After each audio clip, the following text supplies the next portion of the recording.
Hi everyone, I'm Eric. And I'm Christopher. And we're Grow For Me Gardening. Today we're going to take you on a full May garden tour. Sit back and enjoy.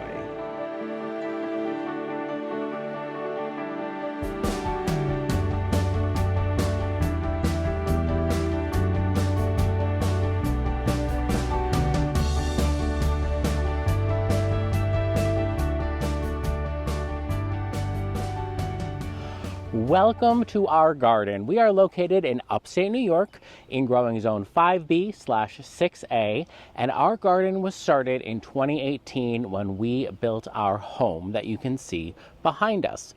We came outside and looked at that landscape package that the builder gave us, and we were like, there has to be more than this. So this is what we have done. Everything here has been planted between 2018 and yesterday.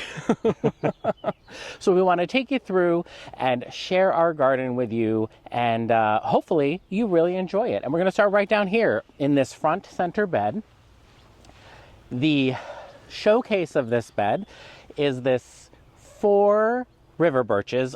Christopher, what exact kind of river birch is this? This is a heritage river birch. Heritage river birch, and that's underplanted with Walker's Low catmint. And you're going to notice throughout our garden that we repeat Walker's Low catmint quite a bit. This is a workhorse perennial for us. As you can see, it's a really early bloomer. It does very well in full sun, very low maintenance. When the blooms fade, it'll push another flush of blooms. You can either cut it back to the ground, or you can just leave it and it'll, the faded blooms will kind of lay on the ground and the fresh ones will come out the center. There are seasons where we get 3 full flushes of bloom out of this. So we really like Walker's Low catmint. You're going to see it a lot throughout the garden. In here, there are winter gem boxwoods. We have quite a variety of boxwoods in our garden. I would say winter gems do very well for us. We have a lot of, they're probably the ones that have been in our garden the longest, so we have the most experience with them. And then in here is a drift of wee white hydrangeas. These are Invincibelle wee white, and believe it or not, they can handle full sun in our zone, the smoothleaf hydrangea. This is a proven winner's color choice shrub that does really well for us. And you might also notice that everything in this bed is repeated behind us in the foundation bed. We just missed our alliums in full bloom, but these are the faded blooms of alliums, and they kind of reseed themselves throughout our garden, and honestly, I don't mind. I love it. They look fantastic here. This was Mount Everest and Purple Sensation. I'm glad Christopher is really good at remembering the names. So Christopher, let's just scoot over here quick and show him these Bidens. These are, Christopher? Campfire Marshmallow. Campfire Marshmallow Bidens. They're an annual from Proven Winners. They were just planted yesterday. And they're kind of here to cover up the legs of this vanilla strawberry hydrangea. This is a panicle hydrangea. Panicle hydrangeas love full sun. They bloom on new wood. This one has nice dark stems, and it's going to have big cone-shaped flowers that start out white and turn pink as the season progresses. Behind that is a new gen boxwood. This one does very well for us. It doesn't really require pruning. It doesn't bronze out in the winter. It's a nice experimental boxwood that we added into the garden. There's our repeated friend, Walker's Low. So I think as we continue through the tour, maybe I'll jump over the Walker's Low every time we see it. Who knows? Blue Kazoo Spirea back there by the electrical box. It's hard to get a good view without invading the neighbor's space. So Christopher can zoom in. That is a pampas grass, and that gets like 15 feet tall. It is gorgeous. On this small trellis, Christopher picked this clematis out. I picked this clematis out at Trader Joe's 2 years ago. And that's an Olympia clematis. It stays pretty small, so it's on a smaller trellis. This is the Essex Obelisk from Gardener's Supply. We do have a shop on Gardener's Supply. There's a link in the description that has everything you see in this video, you'll be able to find in that shop. So that's pretty cool. Spilled Wine and Roses Weigela, or Spilled Wine Weigela, right? Yes. We have a bunch of the wine Weigelas. Yeah, it's just gorgeous. Right here, we're going to be adding in a couple of things. We have a Pinky Winky Prime coming. What else do we have coming that's going in here? We have some perennials coming. There's a couple options for this space, but right now, since it's brand new, we'll probably be loading up on a couple annuals soon. Yeah, let's go this direction, Christopher. At the front of the house, separated by the garage doors, are 3 Urbino planters from Campagna International. This is the color Nero Nuovo. I've been practicing the name. You're doing great. And in the center is a planter obelisk trellis orb thing. It's wonderful. It gives a little bit of grounding and structure to the Rise Up Lilac Days Rose. This is a newer Proven Winners variety. It's a small climber, so I believe it's 5 to 8 feet max, but we're going to keep it kind of contained and just enjoy all of these wonderful, wonderful lilac colored blooms. Below that, we have a mixture of annuals. We have the Supertunia Mini Vista Indigo and Supertunia Saffron Finch, which are basically the stars of our annual theme this year, which is purple and yellow. And then for a textural element, we've added in this lantana. This is Luscious Royale Pina Colada. Absolutely beautiful. Again, a white to yellow bicolor effect. And then Eric, let me have you pop over here because we have a couple blooms. These are newly planted. This is Superbina Sparkling Amethyst. Some of these blooms have gone over a little bit, but it again has that kind of multicolored effect that's going to give these containers an ever-changing quality as they fill out. So sorry to interrupt, but I am so excited about all of these buds. They look really, really good. There's one more container out here that I think might be our favorite new addition. As much as we love the Urbinos, this is called the Luca planter. It's actually just a really tiny version of the same pot, but it's so cute. I really like it. In this pot, we have a single plant. It's a new addition from Proven Winners Color Choice Shrubs called America's Sweetheart Hollywood Hibiscus. They are the more tropical annuals for us, as opposed to the summerific hardy hibiscus that we have in the back of our house. Eric, just in front, you'll see that we have this winter gem boxwood, more of the wee white hydrangea that's down in the front bed, and wrapped all the way around the entire foundation bed this year, we have the Artist Blue Ageratum. They're perfectly spaced, not because I'm a master planter, but because I put them on a 12-inch spacing drip line, so the irrigation tube gave me perfect spacing. This pollinator heaven right now is the Blue Kazoo Spirea that we have all the way up front too. And behind that, we have the Ambassador and Gladiator alliums, which I gotta double check. These might be gladiators, these might be ambassador. It's one or the other, but I think we need to get more of these. I agree. And it's interesting too how these are so fresh on this end and they've already faded down this end. Yes, because I do think this is a different variety. I just have to figure out which one is which. I know I planted both. There is a lovely hedge of Invincible Spirit 2, which is a smooth hydrangea. It has beautiful pink blooms that go on and on and on, and they fade to sort of a pale pink color. They don't fade to like a bisque, I think was the old name of the color. They fade to a green instead of a beige. That's what it was. They fade to green instead of beige. And this is going to be wonderful. It's their first year for us in this spot. This is something we've been really, really looking forward to. Yes, it's a brand new hedge we planted in the fall. Yes. That's 2 gallons. This is a Hetzi columnar juniper. What's funny about this is when we planted it, I think we could both touch the top. Oh, I'm sure we both could. This is done beautifully. Eric sheared it up nice and tight this year, but the new growth is coming pretty strong. This is a good one. I really like this tree. I love the juniper because I like the texture of it a lot and I really like the berries. This little group here is Firelight Tidbit Hydrangea. These actually will touch, they will fill out and be covered in probably the most beautiful panicle bloom, I would say. It's one of my top favorite panicle hydrangeas. It stays really small. As you look up at the tricolor European beech and its absolute pure perfection, variegated glory, this tree is incredible. Oh, wait, do that again. This time of year. Look at the glow on these leaves. I love it. And I love the bark and the shape. I just love the habit of beeches. Yeah, it's a really, really wonderful tree. This is a great spot It's the corner of the house. There's a winter gem boxwood, at the end, and that's what connects this Walker's Low catmint hedge with some Christophii allium tucked in here, finally showing itself after a few years. But the big highlight actually of this spot is 4 David Austin Vanessa Bell roses. Eric, I'm gonna dive in here because I don't know if you know this, but Do we have a bloom? Vanessa Bell is about to join the party. Look at that.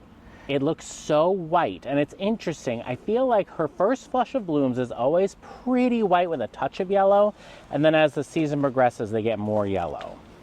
This gorgeous shrub here is Gatsby Pink Oak Leaf Hydrangea, always the first hydrangea to bloom for us in our garden. Large panicle hydrangeas start out white, turn pink. This is a stunner. You don't prune oak leaf hydrangeas. They are very low maintenance. This is the east side of our home, so it gets full morning sun, early afternoon sun, and then it's totally protected. And in the winter, it has great peeling bark. And this gorgeous, I mean, I'm gonna say gorgeous so many times in this video, we should start a gorgeous counter, is Teasing Georgia Rose. So this is a climber from David Austin Roses, and it is growing on the Jardin Tower, which again is from Gardener Supply, and we do have it in our Gardener Supply store, and we'll link that in the description below. Look at this. A hedge of Checkmark Trilogy Weigelas. Very nice. I do apologize if you can hear the air conditioner behind me on the microphone. Hopefully it's not too loud. Checkmark Trilogy Weigelas with a columnar Scotch pine behind it, which, I mean, is putting on a ton of new growth. It's supposed to stay very narrow. It's supposed to be about 3 to 4 feet wide, which it looks like it is right now. But it's supposed to get nice and tall, and we planted it here to cover this giant swath of siding. And a small hedge of freshly planted, Surefire Rose Begonia. Good job. And Newly Noir Coleus to top it off. Right here is a Lime Ricky hydrangea. This is a smooth leaf variety, blooms on new wood. It is discontinued. It's now been replaced in their line by Invincible Sublime. So if you're looking for it, some garden centers might still have it, but it's just luscious. I love it. It's a good one. Nice green blooms on it. Brandywine Viburnum starting to bud up, but look at this showstopper. Eye-catching Celebrity Peony. Very happy.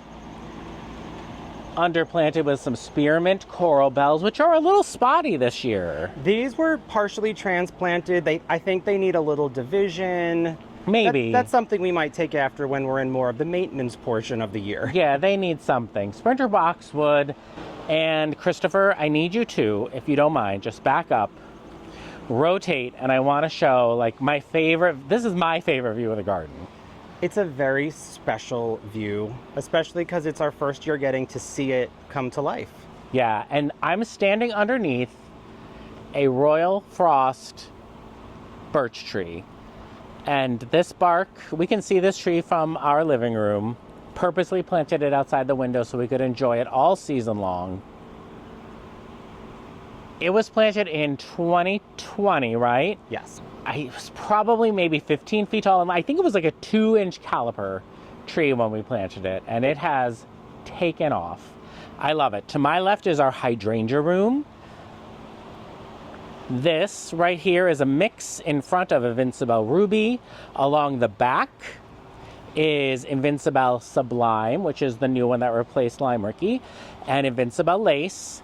And then in front is Incredible White and Incredible Blush alternating. So it's white, blush, white, blush, white, blush. I cannot wait. I mean, these are already they're starting to bud. And I think we're going to get a very nice show this year. But next year, it's going to be completely epic. This very interesting glowing willow here was an experiment that I decided to try a couple years ago of pollarding. It's a really cool technique where you're basically doing like a multi-stem tree form or size controlling a tree that you don't want it to get too big, but you don't want to take the whole thing out because it turned into a big mess. You can just go through to maintain your pollard by pulling off new growth you'll see that we are due for some pulling off. There's a little bit of growth happening back there. Only this time of year though, like when it's really the hormones are raging is when this happens. And it's that simple to clear the growth off. Let me tuck this in underneath some Diamond Lake hosta, which are beautiful. This blue color, isn't that fantastic? It is a very nice color. I love that. There's a collection of hosta in here. This is coast to coast. This beautiful kind of chartreuse color. Wee hosta, which, how can you not love wee hosta? It's all curly. There's the blue mouse ears tucked in there next to this Jack of Diamonds Brunnera. And a Limelight Prime Hydrangea. Limelight Prime Hydrangea. Hinoki Cypress is in here as well. The hellebores, of course, have faded at this point. They had a beautiful, beautiful show this year. The back of this little section here, underneath where the fireplace exhaust is a bunch of lavender mist thalictrum, or meadow rue. This right here, tucked between, is black stockings, which is a different variety that doesn't get as tall. Gorgeous, gorgeous flowers, beautiful dark stems. And then the lavender mist meadow rue is gonna shoot up about 8 feet in here. At least. Creating a beautiful, almost, I love that the foliage looks almost like columbine, but just really big. I really, really enjoy that. This is a group of the Invincible Ruby Hydrangea, which is pulled again across here for some repetition. This down here, the yellowy chartreuse wonderful spot, is a mixture of pistachio ambrosia and dressed up ball gown heuchera. Winecraft Gold Smoke Bush. Let me back up to get this whole thing in. The Winecraft Gold Smoke Bush is incredibly happy in this spot. Incredibly happy. Obviously, it is not the 4 to 6 feet that the tag recommends, but sometimes a plant just loves its spot and takes off for you. I'm really interested to see what it does this year. It's starting to kind of bulk a little bit outward. I think it's really, really beautiful. Another thalictrum, because I might have fallen in love with this plant species. This is Nimbus White. Same flower structure as black stockings, but more of a green stem and the white flowers. They're popping out through the sea of pink Chablis lamium, and it has filled in really beautifully. Another celebrity peony. This is the Aphrodite sweet shrub that was coppiced to the ground. It gets incredible, huge, glossy leaves, beautiful. I mean, even the one below that one, Christopher, look at that one leaf below it is enormous. Massive. The most fragrant peony in the garden. That is Duchesse de Nemours. Oh, mon Dieu. It is a beautiful white, little bit of a creamy yellow to the center. Smells phenomenal. Above that, that is a Quick Fire Standard. We bought that as a sad clearance plant years ago. Eric has maintained its pruning beautifully, and now we get covered in gorgeous lacy panicle blooms throughout the season. This is a group of Invincible Spirit 2, which is the same hydrangea we just placed in the foundation bed. These were planted as courts 3 years ago. Obviously, they are happy and they grow beautifully in this spot. This is another of the junipers that we have up at the front of the house. The Hetzi columnar juniper, underplanted with some annuals. And then we have these Bobo hydrangeas. Wait, do you remember what these annuals are? That is Supertunia Mini Vista Ultramarine. Good job. Got it. And the Bobo hydrangeas that are going to give us beautiful white clouds of bloom under the Gothic Arch that is currently covered in Betty Corning Clematis. I'm already seeing a little bit of purple on these buds, and the David Austin Generous Gardener Rose that is racing up this arch. It's absolutely gorgeous. This is one of our favorite places. The fragrance when they're both blooming, the Betty Corning has almost a grape soda kind of fragrance, and the Generous Gardener is just a beautiful, beautiful old rose. As the hydrangea room merges into the garden, we kind of have this meeting of the minds here with the peachberry ice coral bells. There's a grass back here. It's an ornamental grass. Is it a blue hawk, Christopher? It is a Twilight Zone little blue stem. At least I got the color right. And beyond that, above it on this trellis, now this is actually 3 trellises from Home Depot that we zip tied together, and then we used our vinyl fence hooks to support it. This is a Kinsley Ghost honeysuckle, and I saw this years ago in Laura from Garden Answers YouTube video, and I fell in love with it because I love eucalyptus, and it reminded me so much of eucalyptus, and I just had to have it. So I bought this online maybe 3 or 4 seasons ago on Great Garden Plants, and it was a little quart size, and this is what it has become. It is so eye-catching and has beautiful yellow flowers. The pollinators love it. It is epic. And when you combine it with the Winecraft Black Smoke Bush, which again was coppiced to the ground, you can see that growth is coming back very nicely. Beautiful leaves. Much better shaped than it was at the end of last season. And that's going to fill in this space nicely, but that color of the Winecraft Black Smoke Bush with the peachberry ice and the blue of the Kinsley Ghost honeysuckle, it is smashing. It's a delight. In here are Ever After, Magic Show Ever After Veronica that aren't blooming yet. We did add in Augusta Lavender, which is a annual from Proven Winners that we're not familiar with. This is our first time planting it, so I'm really excited. And it's a heliotrope. Did I say lavender? It's called Augusta Lavender, but it is a heliotrope. It's a heliotrope called Augusta Lavender. I know it's not a lavender. I don't know why I said that. But anyway, our Litchfield urn is here in the center, which isn't planted up yet. We have some thoughts of what's going in there. Another celebrity peony in the back, bringing that color again, kind of repeating throughout the garden. Coming under this arch, which I love, and let me just tell you why I love it, because I'm over 6 feet tall. This arch is over 8 feet tall and it's 6 feet wide. So no matter what's growing on it, you can still walk through it very freely. And I really appreciate that. So there's no like squeezing through it, and it makes such a great entrance to the garden. So come on through, Christopher. Eastern redbud, we limbed this up quite a bit because we wanted to make sure that we had part sun underneath for our perennials and shrubs. This area is yet to be planted. We have some perennials on their way. We also have lots of annuals still to get in the ground. And there is a little rolled doll which has been transplanted in its life in our garden probably 5 times. Maybe once a year, once every other year. And it's alive. And it's alive. So I feel bad for it. But this could be the spot. This could be the spot. It's going to be the spot it's going to be most appreciated in. So we'll give it this year to get its feet in the soil. There are banana cream daisies planted underneath here. Essex Square trellis is supporting Gertrude Jekyll, which is a very, very thorny but highly fragranced rose from David Austin Roses. And what's interesting is usually the more fragrant the rose is, the thornier it is, and Gertrude Jekyll lives up to that. Absolutely lives up to it.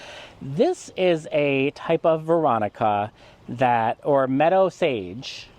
It's right? One of those interchangeable plant names, I think. Yeah, and I think years ago I probably bought 1 or 3 of them, and we've been dividing them, and it's just a nice perennial that comes back very strong. And I have no idea what the name is. I don't either, I can't remember.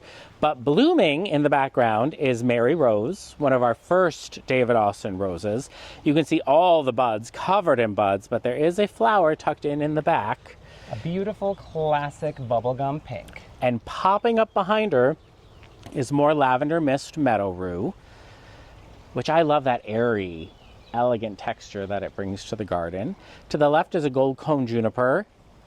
Great pop of gold, great texture next to the dark foliage of the Wine and Roses Weigela, which the hummingbirds and pollinators really love.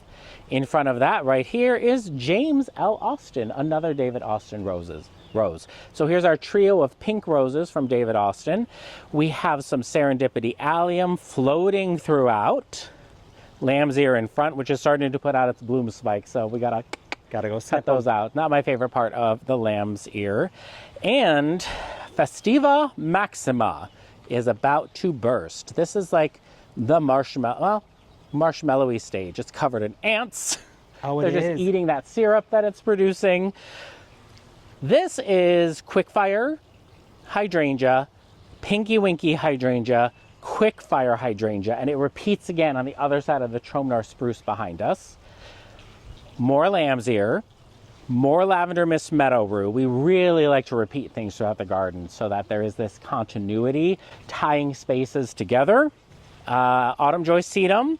Now these interesting looking plants back here, grown from seed, they are castor bean, and they're new for us to try this year. We really like the color of the foliage. It gets a bronzier, more reddish, which I thought this bed needed.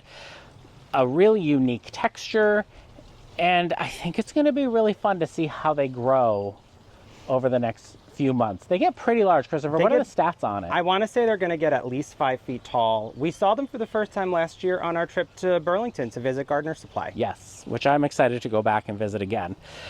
This is all brand new this season. We added more of the Augusta lavender heliotrope here in front for a little repetition. A drift of oh so easy peasy roses, and these get a super intense pink color, which I think will pop very well against the blue. Look at all that new growth on the Tromnar spruce. This is a hybrid between the blue spruce and the Serbian spruce. And that's what gives it that unique architectural shape. Tucked in next to it on the left is a bloomerang pink lilac. Now that's probably going to have to be moved eventually as the spruce continues to grow. In front of that is a drift of Rockin' Play in the Blue salvia, which will get nice and big and full and give us constant color throughout this area in the season. And here is nothing yet. Nothing yet. It's empty. But we did add this Jensen urn and Greenwich pedestal. And I think we're going to put cascading hydrangeas in here. I have to double check with proven winners to make sure that they can handle our full sun. We're zone 5B, 6A, so it might be borderline that 6A. I'm not sure, but it does have drip in it. Yes, we which successfully works. Got drip all the way up it. Which I think is running right now. I think I can feel it. I don't know. I know it was on. It was on. All right. I took some of that lamb's ear from over there and put it here just because I knew we'd want to continue that repetition of color throughout this area of the garden. I don't know what's going in here. This is the old front of the bed, this daylily. This is Nosferatu daylily. So maybe in the fall we'll move some of them and create a drift. I'm not sure how we'll rework it. But for this season, we're going to leave it as is and kind of play around with annuals and perennials and shrubs because we still have some more stuff to plant. As you know, as gardeners, all season long, you're always going to be planting. As we continue along the east fence border, there's a little drift of very much babies, firelight tidbit hydrangeas, some more serendipity allium, autumn joy sedum. Behind that is the most glorious grass of all time. It is the Northwind panicum. This is going to reach at least 10 feet tall, and it really looks amazing in the wind. It will fill this entire space. It is stunning in the wind. There's a collection of agastache, Blue Fortune. There's also Crazy Fortune, which is a variegated leaf variety in here. There is a lovely collection of weeds. A lovely collection of weeds. What beautiful foliage contrast. Blended right in. Some lamb's ear here. A lemony lace elderberry, looking very robust, and a trio of Jackmantii birches. Montii. One of them. Sure. But obviously, they're birch trees. These are going to fill. This is going to be a really nice end cap to our border here. This is the Crown Princess Margaretta Rose on the square obelisk. Again, for rose repetition, we have Litchfield Angel on an Essex plant support. This is the large Decadence Deluxe Pink Lemonade Baptisia.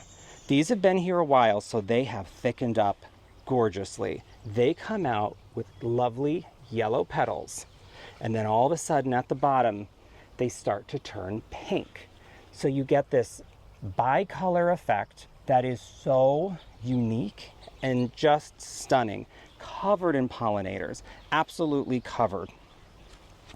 This here is backlight luminary phlox. This is the first time we've ever seen it. It has been massacred by a groundhog every year prior, but this year it grew too big and they're beating it. Yeah, he must have found something tastier. Yeah, and they're going to be beautiful, like a really intense white as Eric's shirt, and they will look phenomenal. And now I will tell you about these Schubertii allium. They look like fireworks are exploding out of the border. They're so cool. Really, really pretty. I've always seen the packages, but I'd never seen them in person. So I just had to try them. And I put them behind this little hedge of Invincible Mini Mauvette hydrangeas, which actually have kind of the same mauvey pink color to their blooms and really nice dark foliage. So this is going to be a great end cap to our wildlife section under the bald cypress that we have continually limbed up. These do get very big, but we're going to maintain this well. Wow, there's lots of buggies back here. And behind that is a white spruce. Now that white spruce, doesn't that look pretty big? Yes. Really, really like gigantic. Imagine that when we built our house, that's what was at the corner of our house, about 8 feet from the foundation, where the tricolor beech is. So one of the first major garden projects we ever did was digging that up and bringing it up that back That hill. was heavy. It was bald and burlap. And I remember we brought pictures to our local garden center, which I always recommend going to your local garden center. And the first thing the person said to us was, you need to move that away from your house. And that's what we did. And it's been very successful there. It's gotten really big. I'm just looking at it closer for the first time in a while. Why don't we continue along the berm? We have this berm that goes along the back of our property. When we moved in, it was already here. It's a way to encourage drainage to go down towards one of those ponds that's way down the way.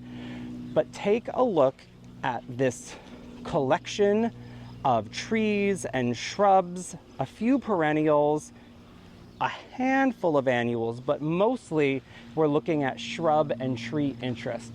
There are altogether 1, 2, 3, 4, I think there are 7 green giant arborvitaes. This is a traditional native river birch.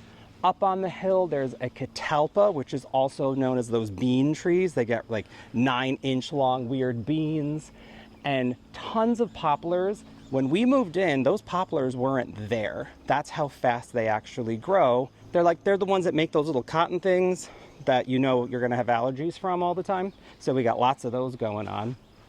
Rose of Sharon. This is orchid satin, doing beautifully in this spot. Our one butterfly bush. This is hot buzz raspberry, I believe. It's been living happily here for a few years. Does die back to the ground though every single year. Pinky Winky Prime next to a morning light miscanthus. Beautiful, beautiful grass, white and green variegation. I absolutely adore it. Behind there is a mugo pine that was transplanted, and we're calling it the Grow For Me Gardening zinnia mix.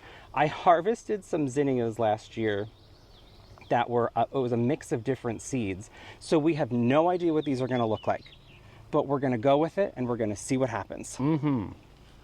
This is our double play Big Bang Spirea hedge. There's 4 of them here. They get a really nice red color to the new foliage. Over here is the candy corn Spirea. If you see it in the garden center and you say, wait, those are some weird yellowy oranges, they do end up a very chartreuse color once that new foliage kind of ages a bit. And then you get beautiful pink flowers on there. The red obelisk beech. Eric followed this one all the way up. I love how beeches always have the floppy foliage before it stands up. Gorgeous red color, beautiful, just anchor to the back berm with this really, really bold, bold color. The shape of the leaves is so pretty too. Kind of that ruffly effect. Beeches and birches are 2 of our favorite types of trees. Gotta have them, absolutely gotta have them. Just so pretty.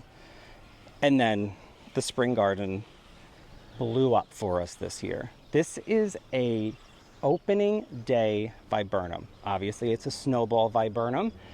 Last year we didn't get to see these blooms because of the late frost. This year the late frost did not come. So we have these gorgeous white pom-poms starting to shed a little bit.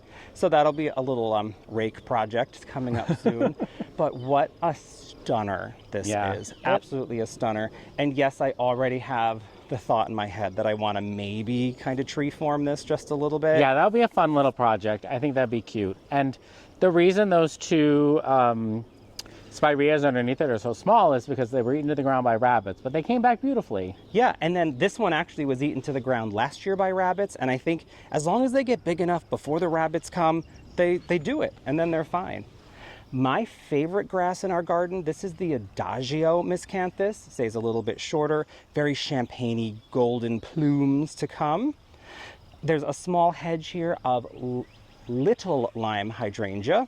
There are 4 when there used to be 5. So if anybody sees a little lime hydrangea about 2 gallon size, let us know. We'll head out to pick that one up. I think it got too much moisture there. It's the one thing panicles cannot handle is poorly draining soil. Yes. And we moved that bed out a little bit more to facilitate better drainage, and we'll give it another try there. Yeah. This is a plant that I'm just going to throw Eric under the bus a little bit. He said, no, I don't really like Sonic Bloom Pink Weigela.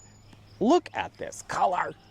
I have to be honest, I don't know if I love the habit of it right now, but that could just be, it's just still getting established. There's a ton of new branches coming from below, and I'm perfectly fine cutting this back a little bit to encourage a nice shape. What's great about the Sonic Bloom is as the plant gets older, it will rebloom throughout the season. It just needs to get a good root system in there to charge that up. Our black lace elderberry is the biggest it's ever been. We thought we couldn't grow it. We thought that we just kept killing it. We didn't know what we were doing. And then I saw it rustling one day, and I think this is why the groundhog is leaving those flocks alone. It's starting to grow. So there's a chance we're going to have a really beautiful black lace elderberry here. We just have to get it big enough that it doesn't get chewed all the time. Yeah. A lovely, lovely drift here of the storm cloud Amsonia. Wow, that took too long to come out. Some of the blue flowers are left behind, but now we're getting that really awesome olivey green foliage. Purple flag iris. Lovely little blooms. Absolutely love. They're just so delicate compared to some of the other bigger irises. But when this comes out, it actually has purple bases to all of the strappy foliage. Look at this, how many more they're gonna bloom. I think that's going to be gorgeous.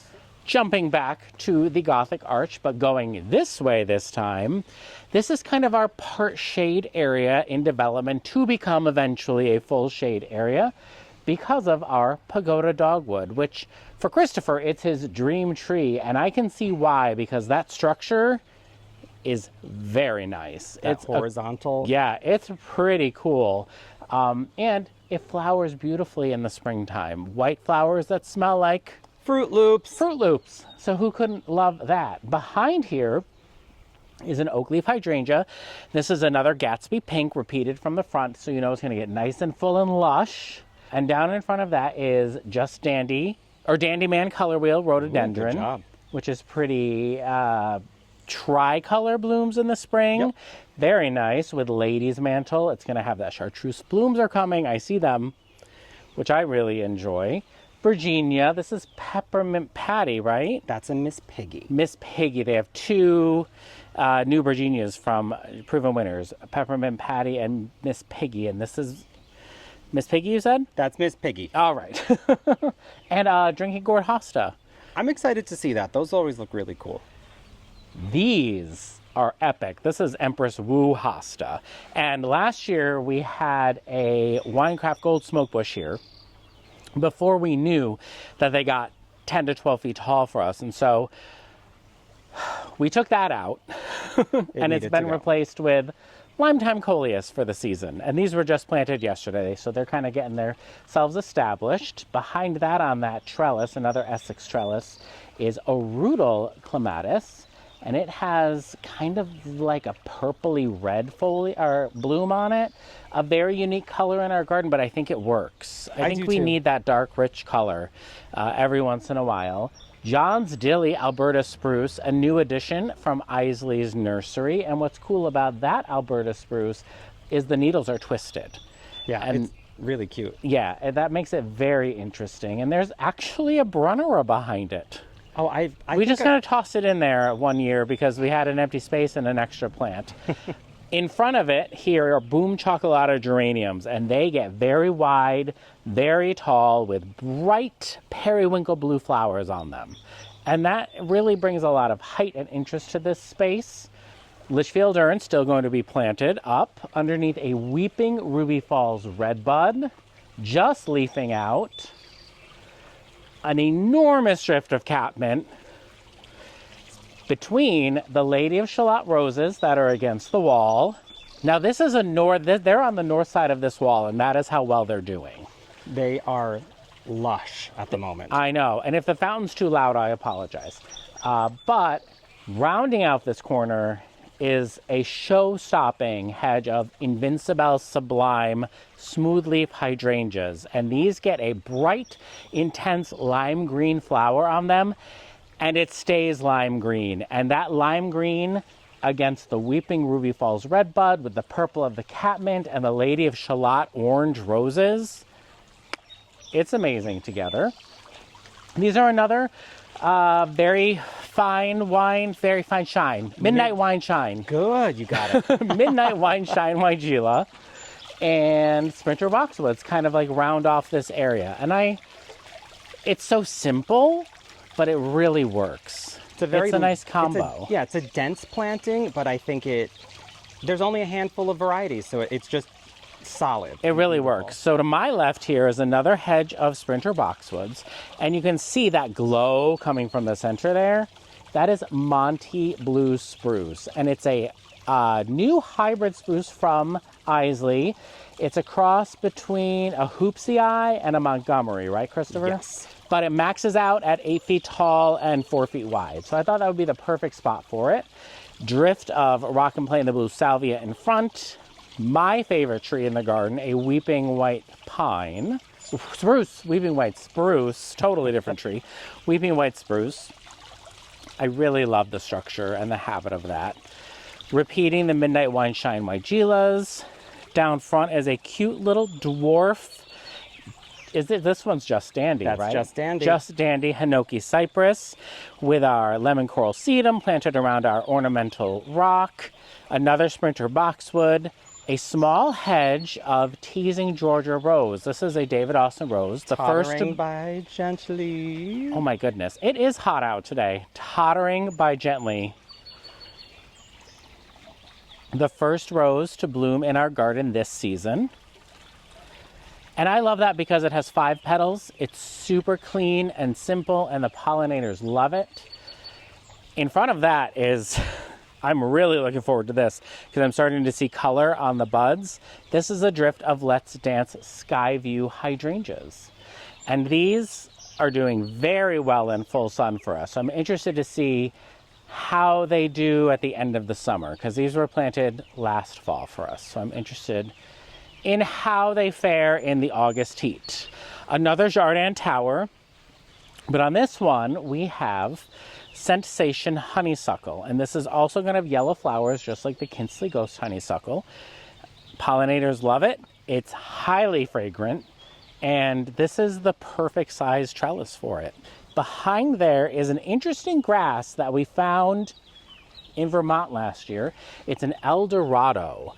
And what kind of grass is that, Christopher? Calamagrostis. Calamagrostis. Foxgloves grown from seed.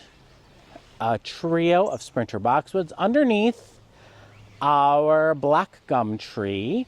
And which variety is this, Christopher? Green Gable. Green Gable. And Christopher chose this tree because of the intense fall foliage color. Gorgeous, gorgeous tree. Yeah, if you back up a little bit, Christopher, we can talk about this Princeton Century Ginkgo.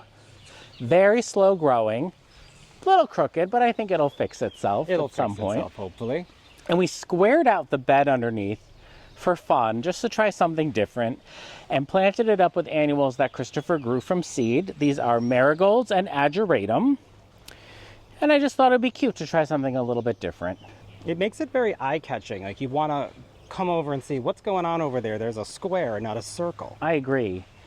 Now look at this. Steady Eddie. This is a double file viburnum from Proven Winners Color Choice Shrubs. It'll stay blooming all season long for you. We have our trio of highly protected Snowfire Aronia.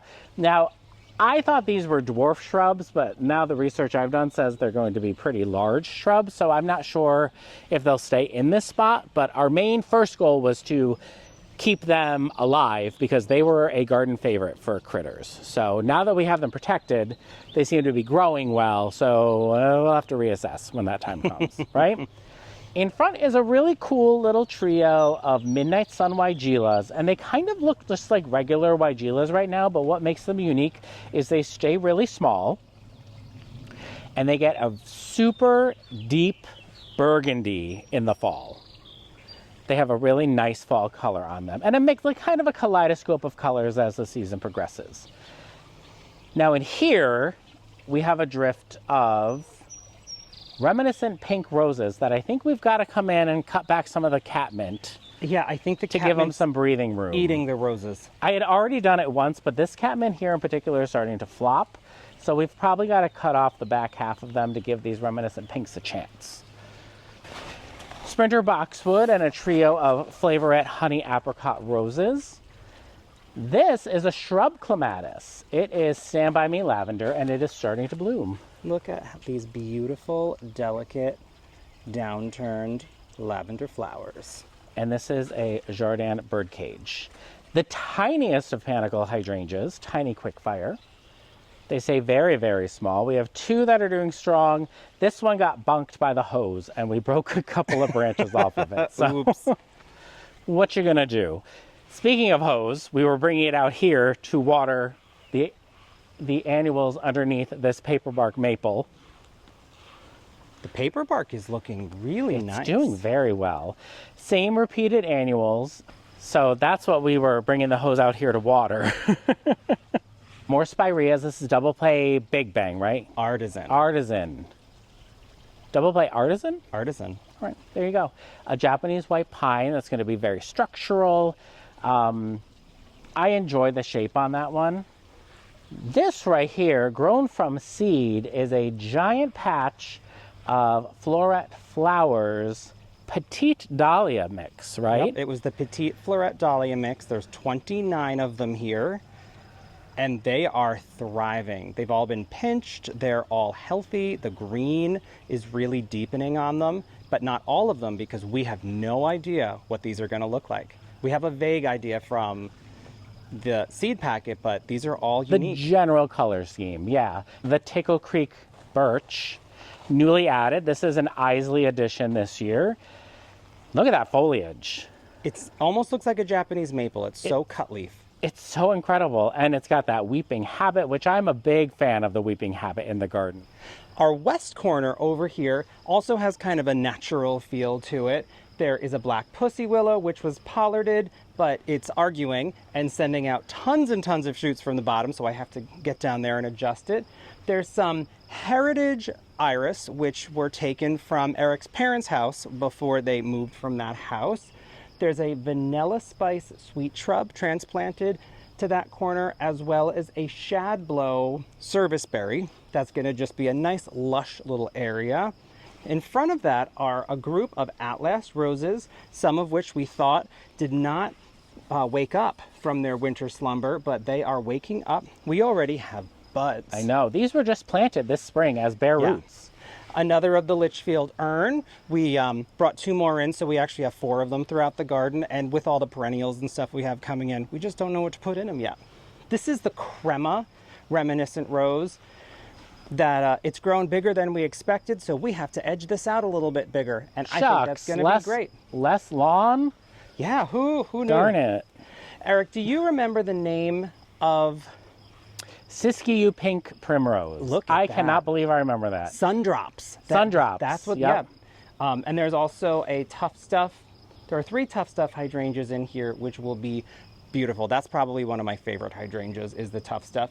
A pinky winky in there, jolly good clematis growing up this terre, which is different than the obelisk because it gets wider up at the top. I don't know if you can see that up against all the leaves and stuff. This glorious tree here, as I get on the dry creek, is another river birch. This is the traditional native river birch, but it's got the peeling bark, and it's just got this kind of cascading, graceful habit to it. Looks really, really nice here. I feel like I want to put a bench back here somehow, somewhere to kind of enjoy the shade of the river birch.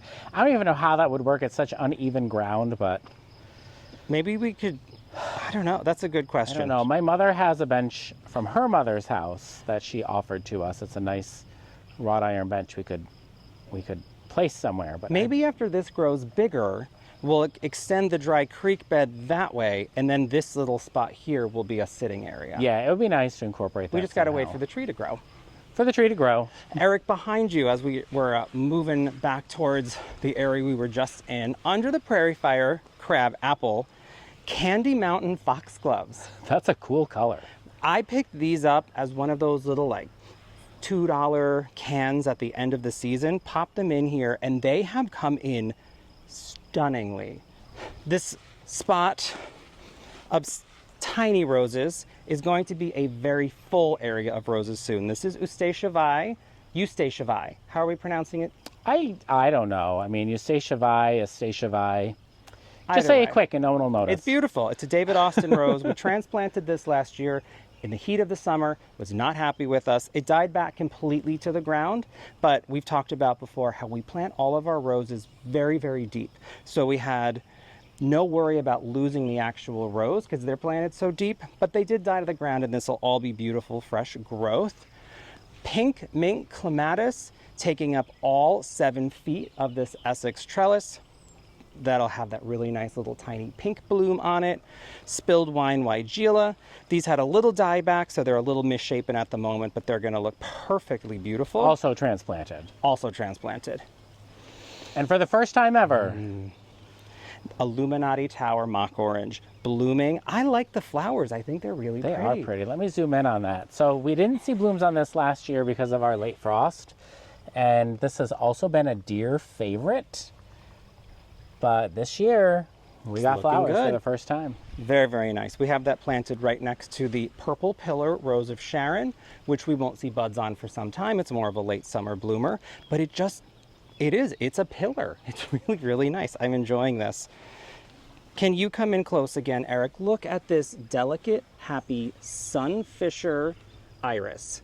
That is sweet. I just transplanted these a few weeks ago to this spot next to some Lion King iris. Very, very pretty. And I'm excited that this will be a little strappy foliage area. There's some berry heavy gold winterberry doing very nice right here. This is going to give us a bit of differentiation between the garden and the raised bed area that we're headed to next. They're underplanting the Diana contorted larch. I love this tree. Such a cool tree. The needles and the branches are just slightly contorted, so you get kind of a wiggly, squiggly effect. Really soft needles, and it's deciduous, so all winter we get to enjoy what the branches look like. Behind this catmint is Little Lime Punch. We enjoy this. It's a deep, deep ruby red color or fruit punchy kind of color on a panicle hydrangea. Very nice plant. Me sneak over here. These are the elevated planter boxes from Gardener Supply. We have our cedar boxes stained with Polyway stain. It was 3 coats of charcoal to get this color, and it is held up for 3 full seasons, looking really, really nice. These are the 2x8 arches with arch extenders under them. That's how we get this really, really nice tall arch. I love the height on that. We've got some beans. We have some cypress vine growing on it. And in each bed, you'll notice this kind of grid look. This is the Garden in Minutes garden grid. These are all hooked up to drip, and they have little emitters along the way that water very evenly. They do a beautiful job. We very much have enjoyed using them so far. There are potatoes in here, so even though this is a very naked looking bed, it's very soon to be full of lovely foliage. This is a Jackby little pumpkin. Everything is mirrored in the other 2x8. This Jackby little pumpkin we want to shoot right up and over with those cute little 3-inch diameter pumpkins. This is butter lettuce, right? I don't know. Some lettuce. This is another one of those Jardin bird cages that fits perfectly in the 2x2 with some seascape strawberries around it. Just for pretty. Just for pretty. In the 2x4s with the Space Saver trellis, we have tomatoes, we have peppers, eggplant, oregano, basil, parsley, and an identical bed right next to it. So these are doing pretty good. The tomatoes are, they need a little bit of work, but we'll see. Another kind of lettuce going on in here. And in front are aqua pots that we're going to be filling up with some different annuals soon, but it's May. We've got a lot of stuff to do. There's one more thing I want to show you here on the actual patio, and that is Malvern Hills David Austin Rambling Rose. It is not actually planted in the rocks. We created a more hospitable situation for it, I guess you would say. Yeah. So, did we do a video about it? We did a video about it. The soil comes up much higher around the base of that, and it's just kind of lightly coated with the stone, so it looks like it's coming out of the stone, but it actually isn't. This is intended to grow over 15 feet tall, straight up this, and then we'll split it to go around the sides. We chose this one because it's supposed to stay very narrow. Yes. And it's supposed to be nearly thornless. It's not thornless, but nearly thornless. And the this little cloche here is only sitting here, so we get used to it and don't kick it. Yes. And it protects it from the hose dragging. Yeah, Eric, should we look up on the terrace quick? Yes. Should we start over here with the massive annuals? Yeah, so our annuals, we still have some to do. We've got a couple more plantings, but this is where the staging area has been for us for the last week or two. Things are looking happy. So much beautiful color. Saffron Finch for the win. Love it this year. Oh, and we rearranged our furniture. We took the seating area that was here and moved it under cover, and we have used it more in the last few weeks since we did that than we ever did when it was out here with sort of that afternoon blazing sun. Now we have the table out here with the umbrella. We can do dinner. We can do whatever we'd like to do in a much more comfortable situation.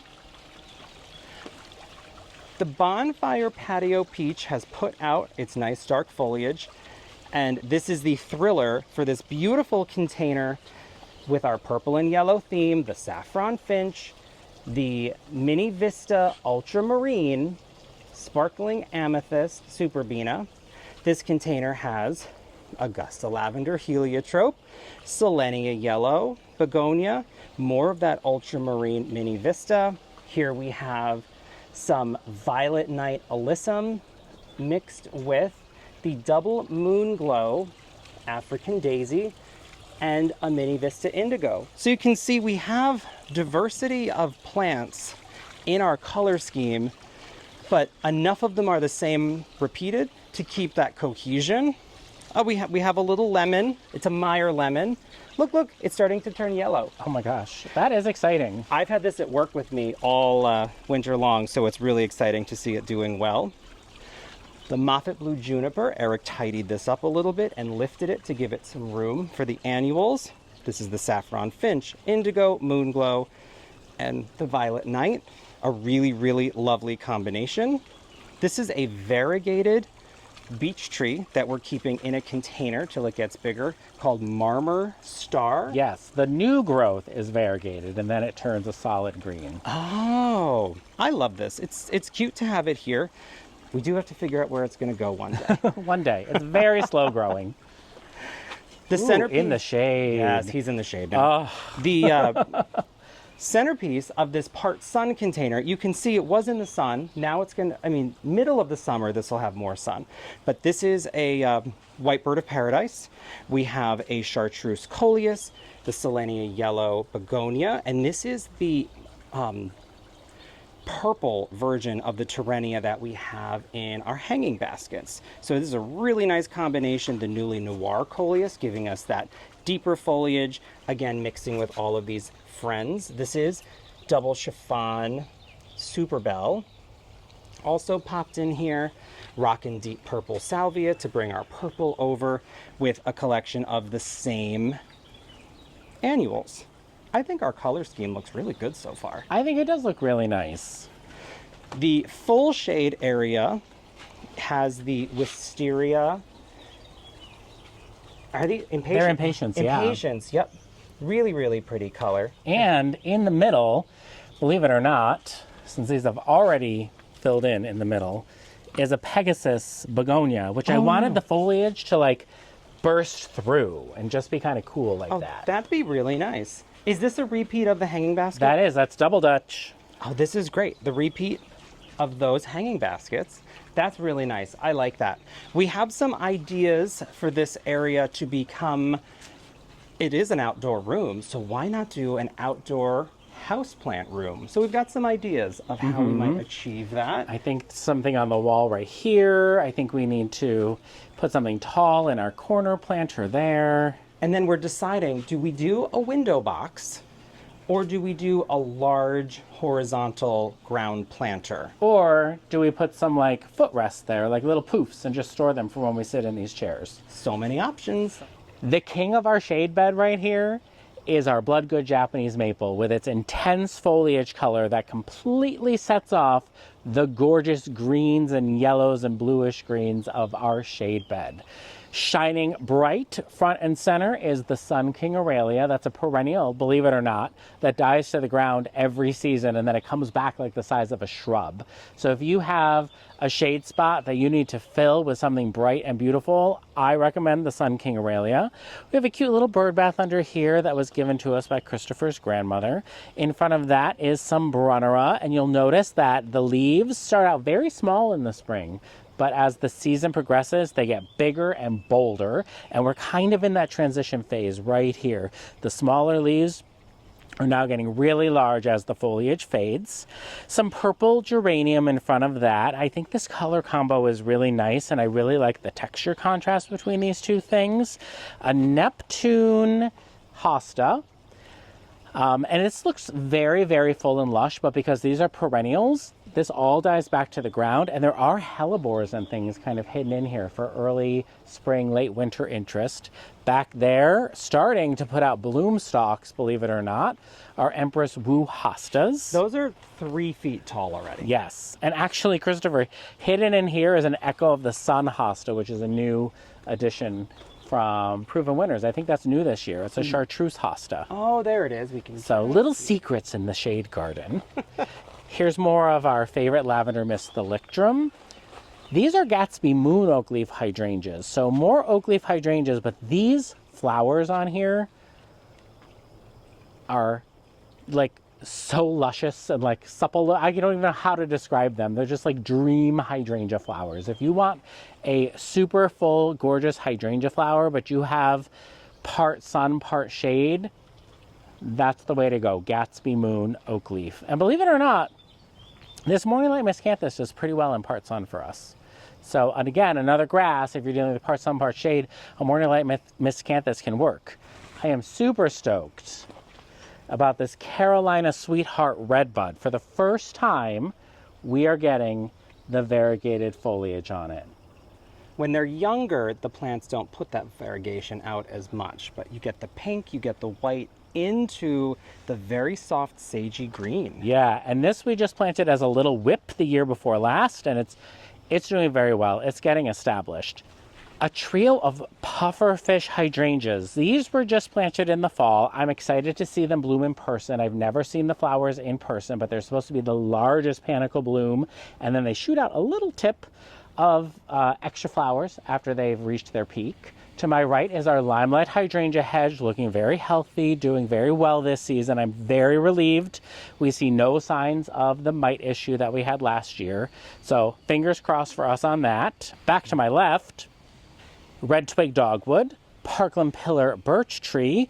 Christopher planted a little baby clematis. Looks a little struggling, but it'll get there. There's something about planting a clematis with a lot of foliage on it. They always kind of look terrible, and you end up cutting them back. So I My advice when you plant a clematis, if it's got a lot of growth on it, cut it back to a nice strong bud and let it be small and do its thing. Yeah, underplanted with some coral bells. This is our most in need of like reworking this area. So we have this big spot saved for some new perennials, perhaps some annuals, but I think it's going to be gorgeous when we're done. Lining the back of the bed are Emily Bronte roses. Emily Bronte is a pink rose from David Austin Roses. It's a beast. I believe the website says 3 to 4 feet tall and wide. We have had this thing reach 8 feet tall, 9 feet tall. Like, it's a climber, I think. Don't you, Christopher? It's definitely got to be a short climber, but it's so robust that it doesn't even go up. It goes out in every direction. Yeah, I mean, it's going to fill this space right here, and I'm okay with that. I think that's great. Another little grouping of alliums. They kind of been dwindling every year. We had many more and then fewer, and now there's even fewer. I'm not sure why. But, I mean, I still love them. I think they're great. Yeah, they're great. Wine and Roses Weigela with Barcella Ito peonies next to them. Our traditional lilac. It's just a French lilac with Neptune catmint and purple Chablis lamium. So on the other side of the house is pink Chablis. This is purple Chablis. And there is a Stutsia. Yuki snowflake. I knew it was snow of some kind. And it's blooming. It is blooming. Really pretty. Really pretty. Next to that is Ember Waves. That is a really cool arborvitae that has gold on it. To my right, sorry to keep bouncing back and forth, but it's kind of the best way to do this. This is Silver Linings Artemisia. This is a new perennial from Proven Winners, and it's supposed to stay a little more under control. We don't grow Artemisia, so this is our first Artemisia we're growing, and apparently it's known for kind of really spreading around and getting a little out of control, but this one is supposed to stay very neat and tidy. Sprinter Boxwood, Emerald Green Arborvitae, another Litchfield Ern that is, of course, not planted up yet. I mean, come on. Woollerton Old Hall, Climbing Rose from David Austin Roses, budding up with these like peachy colored buds. Again, 3 trellises, and this is pretty, you can probably see better on this one, how they are zip tied together. It's just 3 from Home Depot. Vinyl hooks for the fence. Vinyl siding hooks Yep. for the win. See how it doesn't like come off the fence? I mean, it's a gorgeous rose. Really excited about that. So moving back to this side here, in front of our egress window, we do have this really cool Baptisia with this beautiful color. It's like blueberry decadence, right? Or decadence blueberry bubbles? I think it is called Sparkling Bubbles, and I believe it is a discontinued variety. Oh, that's unfortunate because it really is so pretty. Besto Pesto Mugo Pine, really cool new addition from Isley Nursery. And that is underneath a purple obelisk beech that we found out in the Berkshires. Oh, yes, we did. Yeah, at a garden center at the end of the season clearance. Look at how much growth it's put on. It's Yeah. very floppy right now, but it's going to get some nice height this year. Yeah, that's what's cool about beech trees is they kind of do that flop with their new growth before they stand up. Anticipating this area being shade back here, there's a Miss America hosta. There's a new for 2025 Coral Bell from Walter's Gardens. I don't know the name. Dressed up prom dress. I can't believe you remember all of these things. It's really amazing. And then another Virginia back there. And it's either Peppermint Patty or Miss Piggy. Miss Piggy. Growing on this square Essex obelisk is Claire Austin Rose, a climbing rose from David Austin Roses. It's looking really nice. Very happy this year. Our coolest new addition this season was this Wabi Sabi Japanese maple from Isley Nursery. And it's actually a hybrid between a Korean maple and a Japanese maple to improve its hardiness. It's part of the Pacific Rim collection. It's hardy down to zone 5. It has a nice weeping structure to it. You know me and my The weepers. I love the weepers. That's how I feel on the inside. No, I'm just kidding. Going bananas. Daylilies with another drift of Walker's Little Catmint. Christopher, look at this peony. That's sorbet. I mean, it's getting ready. To my right here is Vanderwolf Pine. It's a Vanderwolf Limbar Pine. I love it. Huggable pine, beautiful variegation on the foliage. Really great for privacy between us and the neighbors, who I think you can hear is doing a little yard work, so that's what's going on over there. So good for him. Hollywood Juniper.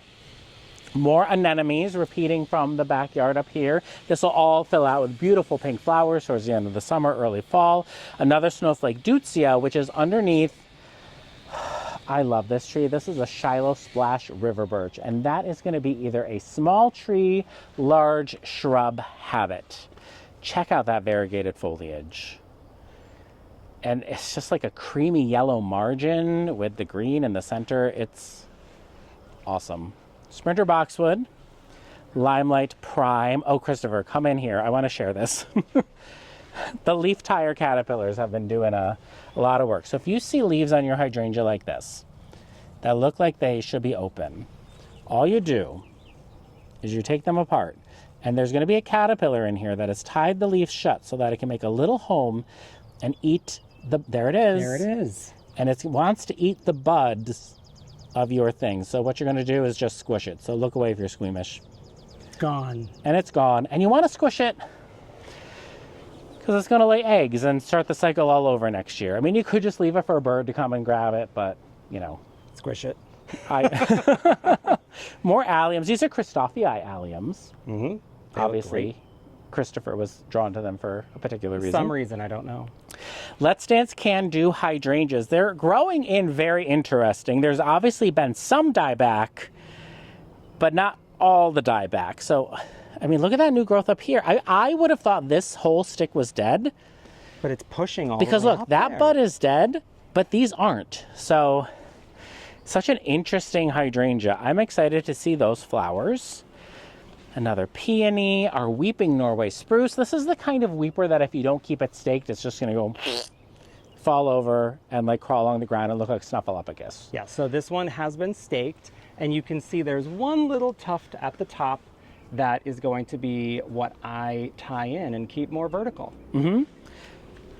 Ornamental grasses down here with another drift of firelight tidbit hydrangeas. Gabriel oak rose, which I think there is a little bloom in the back. Oh, I see it up front. Yeah. Here it is. Stunning rose. Yeah. And then Christopher, the final thing to show off, if you circle right back around, is this Jane Magnolia, which had a great show of flowers this year. And now for the rest of the season, we're just going to have this gorgeous foliage. Maybe a smattering of, you know, a handful of flowers throughout the season, but it's really best for spring interest, and we enjoy it so much. Thank you so much for joining us on our May garden tour. As the season progresses, the garden is going to change and explode and grow even more. So again, I'm Eric. And I'm Christopher. And we're Grow For Me Gardening. Thanks for growing with us.